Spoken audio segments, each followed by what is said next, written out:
Look, it's really great to be back here. We're really excited about getting back to practice, getting started with this team. Obviously, we have a lot of tremendous challenges facing us this year, and if you're a competitor, you certainly look forward to those challenges, and I think the team is excited. We had really good work in the off-season, the summer conditioning program. The guys did a good job on the, testing. There was a tester out there today a little bit in terms of the weather. But the guys, fought through it pretty well, and we got a lot of good work done. But there's a lot of tremendous challenges that face, every team at this point. Some of it comes from the people you play, because we play some really, really good teams this year, and starting with the first game when we play USC. But the challenges also come from, ourselves, from us.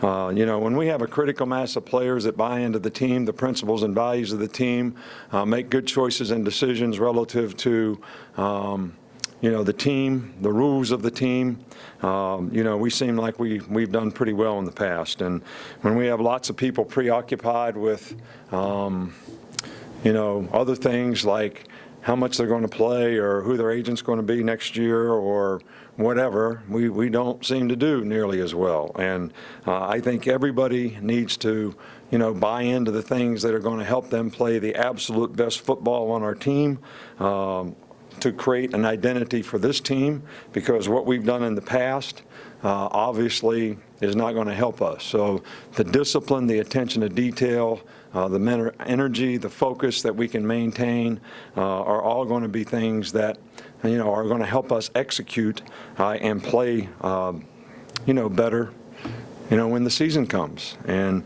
I think that's the challenge that we have as coaches and as players, to work together so that we can accomplish that and get every player playing to the best of his ability. We have these first 2 days, just in helmets, which I think is a great idea to get these guys acclimated. Then we have 2 days in just shoulder pads and helmets, which I think is also a very good idea.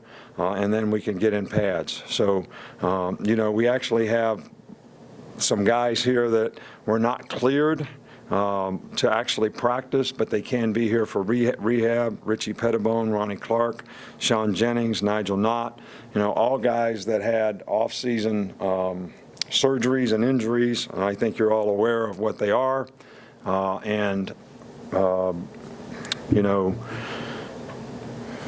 Those guys will not be able to participate probably until school starts. But we'll manage their rehab on an individual basis, and when they're ready to get into football, we'll sort of step them into it as they can. I know there's a lot of talk out there and interest about the Maurice Smith deal, and look, I'm going to say the same thing that I said at the SEC Media Day. Nothing has changed. We support the SEC rule, all right, of not granting guys releases to go to other SEC schools. And it has been our policy here not to do that unless there was a special circumstance. All right, we released a statement today, all right, that talked about the special circumstances surrounding another player, which was an exception, not the rule. And I am not going to discuss this any further. Maurice did a great job for us around here. We want to help him every way that we can, and he has opportunities to go other places outside the league, and we are supporting him and helping him do that. So that's all we can say about that. Alphonse Taylor has gone through a program, pretty significant program, pretty intense program, and we have cleared him to practice. But we have not made a decision, and it will be based on what he does and how he does it as to whether that suspension that he had will be lifted when the games come.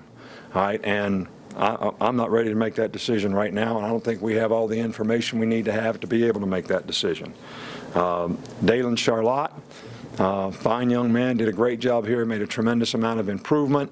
I think that, a lot of young guys right now, they get really, really fearful of their future, and it creates a lot of anxiety. And they think if they change environments, that's going to help solve that anxiety and help them be able to get where they want to go. And, we certainly feel like we can help guys develop here. But if they think that there's a better way for them another place, then we're going to support them in every way that we can to help them do the things that they would like to do if they don't want to be, in our program here.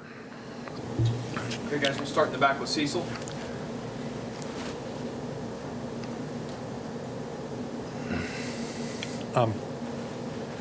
Coach, at what point, I mean, I know you can't put a day on it, but at what point do you want to start seeing the quarterbacks separate themselves in terms of what kind of reps you give them? Well, to me, it's sooner the better. I mean, I think, David Cornwell has been fighting a little bit of a foot injury, so he hasn't been able to do everything all summer long. He's been kind of off and on, and he had limited reps today. But I think all three of the other guys have made significant progress throughout the summer. Somebody has got to win the job. Somebody has got to become the leader, the guy that can go out there and execute and win the confidence of his teammates and the players that he plays with on offense. And I think we have three guys that are all capable of doing that. I would love it if one of them separate themselves sooner rather than later. But as I've said before, I don't think this is something that you can force to happen, because if you try to do that, you put a guy in there, it doesn't work, you got to make changes. So you create more controversy, I think, sometimes doing that than just kind of letting it happen than trying to force it to happen. Back up front with Mark. You talked a little bit about young players worrying about their futures. Is that a conversation you have with some of the young guys who maybe didn't play a lot their first or second year, or how do you address that with them? Well, what I try to emphasize with our players is, there's so much emphasis now on outcomes, immediate self-gratification. And, football is a developmental game. You've heard me talk about this many times before, where people develop and improve. And what I always try to sell our players on, some of them play when they're freshmen, some of them play really well, some of them aren't ready to play, some of them play a role, which we had, 4 guys that were starters in some role last year, and probably 10 or 11 guys that lettered last year playing on special teams, which is about half the guys that we recruited. And some guys, need the time to develop and learn and grow, whether it's physically, emotionally, mentally, learning the system. But I think sometimes there's unrealistic expectations placed on guys, based on the reputation that they create in high school, and sometimes the people around them want that same immediate self-gratification, which puts a lot of pressure on guys, which creates a lot of anxiety. But what we try to emphasize with our players here is focus on development. Trust and believe in doing the things that we're going to try to help you do to develop to be the best player you can be.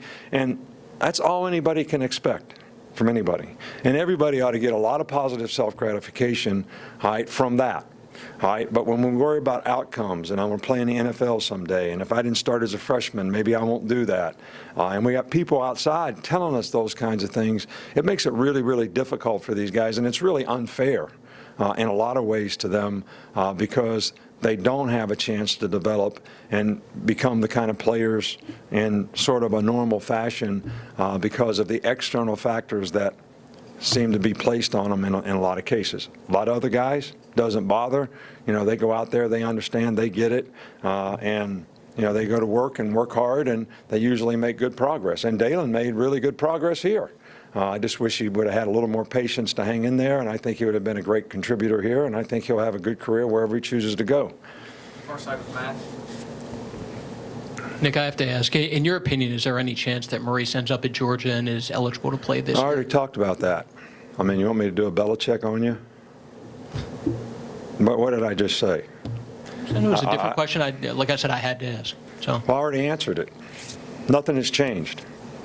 So now you're asking me a hypothetical question, what if? I got enough issues and problems here without any what ifs. So we just had a media person in yesterday, and she said, never answer a what if. So do I need to do a media thing with you guys, not to ask what ifs? Well, as far as the quarterbacks, do you have anything in mind as far as the workload and how you're planning on dividing reps throughout camp? Do you have a guy that you think is going to have the majority of reps early on, or do you think guys are going to split that equally early on in camp? We have a plan for how we're going to do it.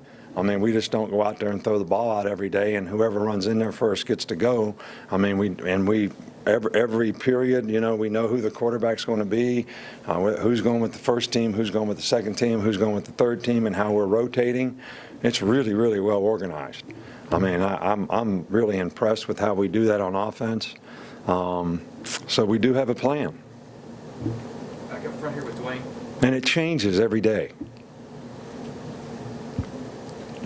Coach, in regards to Cam Robinson and Hootie, what's the process in them going through camp? And I know you obviously got to make a decision in regards to those two. So what's that about? Those guys have done everything that they're supposed to do, and if they continue to do that, I feel like, you know, they've done a good job, and I don't, unless there's other issues that come up, I don't know that any kind of further punishment is going to help their behavior. I think they learned their lesson. And I think when the facts came out, things were not what they seemed to be. And I'm not going to comment on that anymore either. Go over here to Michael on this side. A couple more. I want to ask about Bo Scarborough. Like, he was banged up a little bit today. How's he doing? How's the running back depth? He was just struggling a little bit early with cramps. You know, I think, again, you know, some of these guys get so anxious before they go out there. But he actually, you know, got over it and went through practice and did a pretty good job after he got going and got started and got loosened up. So he was fine. Last one here with Alex.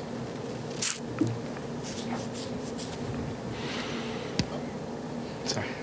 I was just going to ask if there's any update on Tony Brown's situation and if you've heard anything from the NCAA this summer to progress that. We're sort of having a work in progress with the NCAA, and at some point in time they'll you know, give us a decision based on what they feel is, you know, fair punishment for him or whatever. And when that time comes, we'll let you know. But you know, we're preparing for the season as if he's going to be suspended for several games. Thanks, Coach. All right, guys. Thank you.